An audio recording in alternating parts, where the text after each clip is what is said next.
kembali lagi di YouTube channel Panduan Hidup dengan NLP dengan saya Karin, dan kali ini kita akan membahas gimana sih dari dari sisi orang tua di masa pandemi ini. Kan pasti anak-anak sekolah kan pada belajar di rumah. Nah, itu kan pasti menguras tenaga dan pikiran yang harusnya diajarin oleh guru tapi diajarin oleh orang tua. Nah, hal ini kita akan membahas bagaimana sih cara membuat anak-anak lebih rajin di masa pandemi ini dengan teknik NLP.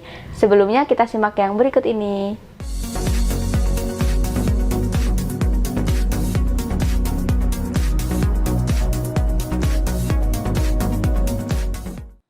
Sebelum Anda lanjut nonton video ini, silakan Anda subscribe, like, dan share kepada teman-teman Anda sehingga channel ini bisa bertumbuh.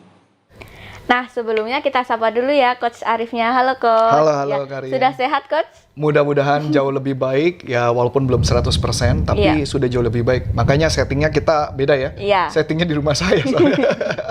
Iya. Biasa setting di kantor kan? Iya. Oke, gimana Karin? Kali ini kita bahas di masa pandemi ini kan banyak anak sekolah kan nggak sekolah nih Coach, sekolahnya di rumah. Betul. Nah, pasti kan yang awalnya guru yang membimbing sekarang jadi orang tua yang sibuk. Oke. Nah, kadang malah siswi-siswanya kan pada nggak ngerjain PR, yang ngerjain PR kan orang tuanya. Nah, gimana sih Coach cara bikin rajin anak kalau belajar di rumah? Oke. Sebenarnya kalau kita bicara mengenai rajin belajar itu bukan hanya konteks masa COVID ya, masa pandemi, tapi juga mengenai dalam kehidupan dia bagaimana caranya dia supaya bisa rajin.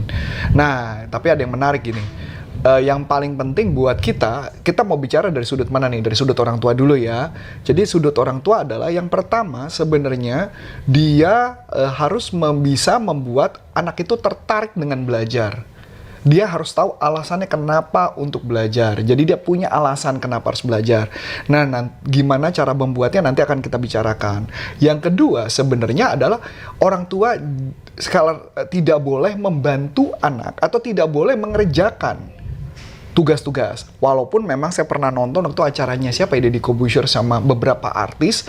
Jadi kesannya orang tua membantu, jadi anaknya ditanya nama guru, orang tuanya di belakang kamera langsung nunjuk-nunjuk misalnya 7 tambah 3 gitu kan, 9. Jadi orang tuanya gini-gini tangannya gitu loh. Si Deddy Corbuzier, wah sama aja itu nyontek. Dia bilang tidak, itu bukan nyontek, itu adalah kerjasama katanya gitu. Ya agak kacau juga sih denger gitu. Tapi buat saya pribadi, itu terjadi dengan istri saya di awal-awal. Ketika di awal-awal istri saya juga sempat membantu beberapa hal. Kalau ditanya saya juga membantu. Tapi membantunya artinya ketika dia mengerjakan tugas dia tidak bisa, kita banyak ajak diskusi. Jadi bukan mengerjakan tugasnya. Karena kalau kita mengerjakan tugasnya, maka anak itu tidak akan pernah menjadi mandiri. Karena dia akan mengandalkan terus orang tuanya. Itu yang akan terjadi. So, kalau mama seperti itu apa yang terjadi? Maka Anda akan menciptakan seorang anak, ini boleh disetujui atau tidak disetujui, artinya dia akan membuat seorang anak menjadi anak yang tidak mempunyai kemampuan untuk daya juang dia berjuang sendiri. Saya kasih gambaran contoh gini, ini yang paling sederhana aja Karin. Kita ngomong generasi ya, generasi. Jadi generasi dulu, jadi kalau kita ngomong generasi bapak saya adalah generasi baby boomer. Generasi baby boomer itu generasi yang bisa dikatakan lahir tahun 50-60 gitu, generasi baby boomer. Di mana generasi baby boomer biasanya adalah generasi yang dimana hidupnya lagi susah. Karena tahun 50-60 kan memang lagi susah. Di seluruh negara, di seluruh dunia, termasuk di Indonesia. Nah jadi akibatnya mereka makan aja susah. Nah, ketika di zaman generasi berikutnya adalah generasi X. Nah, generasi X masih adalah keluarga-keluarga susah yang lagi berjuang untuk naik ke atas. Itu berarti yang lahir tahun 70-an. Nah, ini yang menarik, Karin. Generasi pertama yang susah hidupnya pasti mendidik anak dengan cara apa? Lebih keras. Lebih keras. Kemungkinan dipukul ada kan? Iya. Itu yang terjadi. Ketika bahkan saya ingat cerita orang tua saya kadang-kadang untuk misalkan nunggu minyak tanah disuruh ngantri. Bahkan kadang-kadang untuk mencari makan ikan disuruh pergi ke kayak sungai kecil atau selokan atau apapun yang banyak ikan, banyak cu itu apa ya? Cu itu ikan-ikan kecil tuh yang buat dari kodok atau apa gitu ya. Nah kayak gitu. Jadi itu yang dikasih buat makan ikan. Jadi mereka hidupnya struggle. Di masa itu udah struggle, udah berjuang banget. Nah di generasi X adalah generasi yang harusnya hidupnya jauh lebih enak sedikit, tetapi tidak sesuai orang tua, tapi dia berjuang. Yaitu adalah makanya kenapa generasi X adalah generasi yang banyak stres. Karena dia akan menggunakan seluruh kemampuan dia untuk mencapai sesuatu. Nah, ketika generasi X kemudian punya anak generasi Y. Nah, generasi Y adalah generasi di mana segala sudah relatif lebih cukup. Keuangan lebih cukup. Maka apa yang terjadi? Maka cara mendidik anak sudah pasti apa yang terjadi? Lebih santai. Lebih santai dan lebih lebih uang kita yang dicari sama orang tua generasi X itu akan cenderung dikasih anak dengan mudahnya. Karena orang tuanya sibuk kan? Iya. Nggak punya waktu untuk anak, no? Berarti dia akan mengentertain anaknya dengan cara uang. Itu yang terjadi. Nah, bagaimana dengan generasi Z yang berikutnya? Sudah pasti, ya apalagi kita bicara masa sekolah. Kalau sekolah ini udah pasti generasi Z, adalah generasi yang dimana orang tua akan, karena generasi X ya udah lebih baik hidupnya, generasi X ke Y berarti uangnya juga jauh lebih banyak, maka generasi Z akan adalah menjadi generasi manja. Nah, menurut beberapa penelitian, orang yang diberikan segala sumber daya yang ada, maka daya juangnya akan menjadi lebih kecil. Nah, kalau daya juang lebih kecil, apa yang terjadi? Maka kemungkinan keberhasilannya akan sangat kecil. Jadi ada penelitian yang menarik, cuman saya lupa dari universitas apa, di tahun 1970 dulu melakukan percobaan kepada seorang anak. Jadi percobaannya dikasih marshmallow. Tahu marshmallow? Ya bukan main DJ, bukan. Yeah. Marshmallow. Jadi di marshmallow dibilang gini, kamu makan nih marshmallow, saya kasih satu marshmallow, kalau kamu nggak makan selama 15 menit, saya akan kasih kamu marshmallow 2. Jadi kasih bonus tambahan. Dan tahu apa yang terjadi? Ini yang terjadi. Ada namanya anak kecil, dikasih makanan enak, pasti kan dicium-cium kan? Iya. Dicuil-cuil. Ada yang nggak jadi gitu kan, namanya anak kecil. Tapi ada yang benar-benar dimakan. Ketika mereka dimakan, maka apa yang terjadi? Mereka tidak dapat marshmallow kedua. Itu yang disebut artinya kemampuan menahan diri. Dan tahu apa yang terjadi? 20 tahun kemudian, anak yang langsung memakan marshmallow itu, mereka tidak jadi sukses. Tidak jadi sukses. Yang sukses adalah anak yang mampu menahan diri. Berarti artinya ada daya juang, punya kemampuan itu, maka itu lebih sukses. Nah, ini yang terjadi kepada seorang anak yang cenderung diberikan segala fasilitas. Nggak apa-apa diberikan fasilitas, tapi kadang dia harus mengalami kesulitan. Dia harus mengalami tantangan. Dia mengalami itu, maka akan jauh lebih mudah untuk melakukan. Dan coba kita cek, apakah anak-anak zaman sekarang lebih gampang banyak menyerah?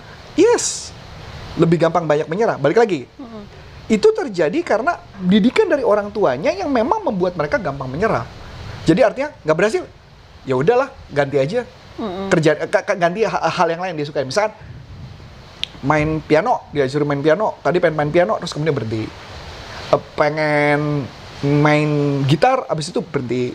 Itu terjadi karena artinya memang mungkin dia belajar cuma 3 bulan atau mungkin cuma sebulan terus dia berhenti. Karena daya juangnya nggak ada. Nah, kalau itu terus terpupuk sampai tua, apa yang terjadi? Jangan-jangan ketika dia bekerja, ketika dia gagal langsung mundur.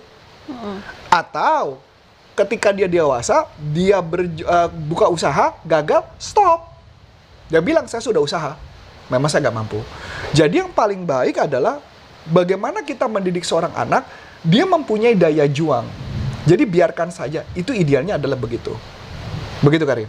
Ya, tapi kan kalau itu kan dari sisi orang tua ya, Coach, ya, untuk mengajari anaknya. Nah, kalau dari sisi anaknya, apa yang harus dia luruskan dari itu, Coach? Sebenarnya ketika anak itu problem, kita cuma tinggal ngomong sama anak itu, kalau kamu mengalami kesulitan, tanya sama papa mama akan mengajari kamu. Mengajari, bukan menjawab. Karena dia perlu ada daya juang. Misalnya tanya, 7 tambah 2, terus orang tuanya gini. Iya. Itu kan tidak membuat anaknya jadi hebat.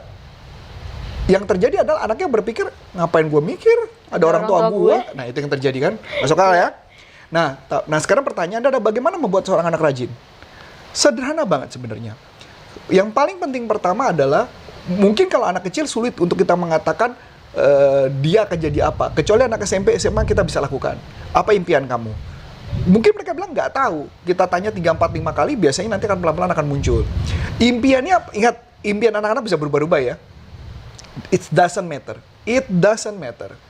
Yang paling penting adalah dia tahu tujuan dulu. Ketika dia tahu tujuan, Kita coba mengkonekkan materi-materi pembelajaran sekolah, dikonekkan ke sana. Itu yang pertama. Atau yang kedua, ini ada metode yang bagus dari John DeMartini. Keren banget tekniknya. Dia mengatakan begini. Kalau ada seorang anak, senang banget main game. Senang banget main game. Bagaimana caranya supaya dia bisa suka matematik? Padahal dia nggak suka. Gampang banget, ini cara dia. Dia akan menanyakan, apa keuntungan belajar matematika dikaitkan dengan main game? Pasti anak itu jawab, nggak ada. Nah, tugas kita malah mengajarkan itu.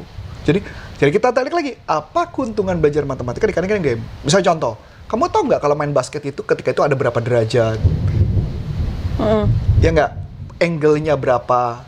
Nah, kayak contoh kemarin saya lihat ada Pak Sandiaga Uno, dia main basket sama Denny Sumargo. Kalau Denny Sumargo apa Denny Sumargo?